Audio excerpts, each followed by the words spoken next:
大家好，我是小高姐。前面做过一个入门级的披萨，今天我们来做一个进阶版的。影响披萨口感的两个最主要因素是面团的发酵和烘焙的温度。我们先来看一下面团发酵，面粉、酵母加水混合。我用的是筋度偏高的中筋面粉，你用高筋面粉或者是披萨专用粉都可以。室温下发酵1到2个小时，然后进入冰箱冷藏过夜。第二天，面筋已经很好的形成了。我的面团一共要发酵72个小时，但是你不必拘泥发酵时间，可以浓缩步骤，只发酵24个小时，或者发酵96个小时也没有关系，只要有一个长时间低温发酵的过程就行。加入盐和干面粉，这种长时间发酵的面团最大的特点就是酵母少盐多。用手把面团抓匀，醒面10分钟回来揉面，把面团揉光滑，大概揉面1分钟。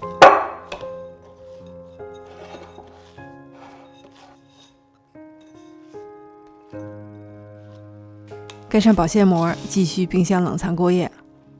第3天，也就是48个小时之后，分割滚圆。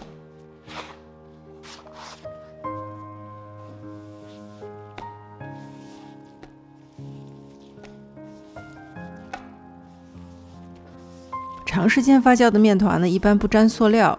如果你有塑料盒子呢，可以用塑料盒子；没有塑料盒子呢，可以用保鲜膜铺在烤盘上。再一次进入冰箱过夜。第4天，面团从冰箱里拿出来回温，直到有一点点微微发起。面团发酵到此结束。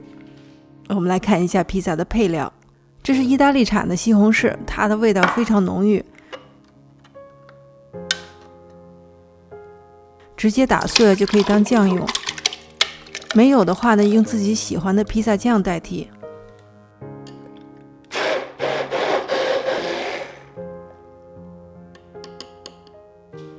新鲜的马苏里拉奶酪、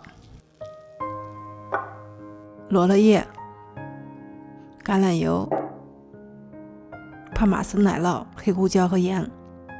材料都准备好了。我们来看一下影响披萨口感的另外一个因素——烘焙温度。先来看一下我的烤箱设置，把石头放在上面第1层或者第2层，石头距离电热丝大概1个手掌的宽度。我下面的石头主要是为了增加高度，你放1块石头就够了。用烤箱的最高温度预热，我的烤箱是550华氏度。大概20到30分钟，温度到达后打开炙烤功能，继续预热10分钟。怎么样让家庭的烤箱接近或者达到专业烤箱的温度，是烤这个披萨的最大挑战。这个时候可以准备披萨了。拿一个面团，放到杜兰面粉里，用玉米粉或者普通面粉都可以。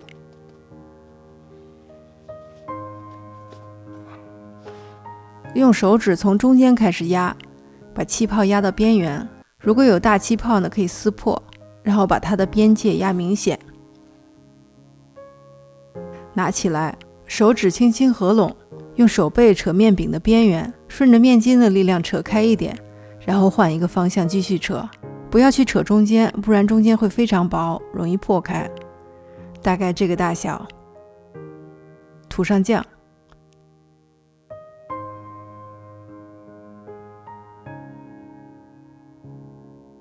放上奶酪、罗勒叶，就这3样。拉到板子上，整理一下，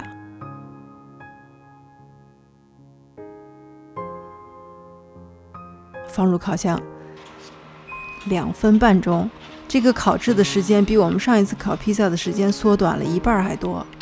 烤箱越热，烤的时间越短，披萨会越好吃。烤出来，奶酪还冒着热气，你就知道它里面湿润而且柔软。放在架子上，让披萨底部散热。你看到面皮上棕色和黑色的焦斑，这都是美味的来源。然后淋上橄榄油，撒上盐，搓一点帕玛森奶酪，最后来一点黑胡椒。披萨上的配料你看一眼就知道，全是鲜味的来源，没有比这几样食材更经典的组合了。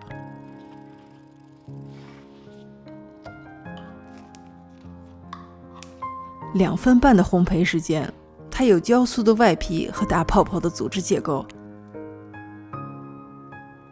掰开，里面的面皮竟然是透明的。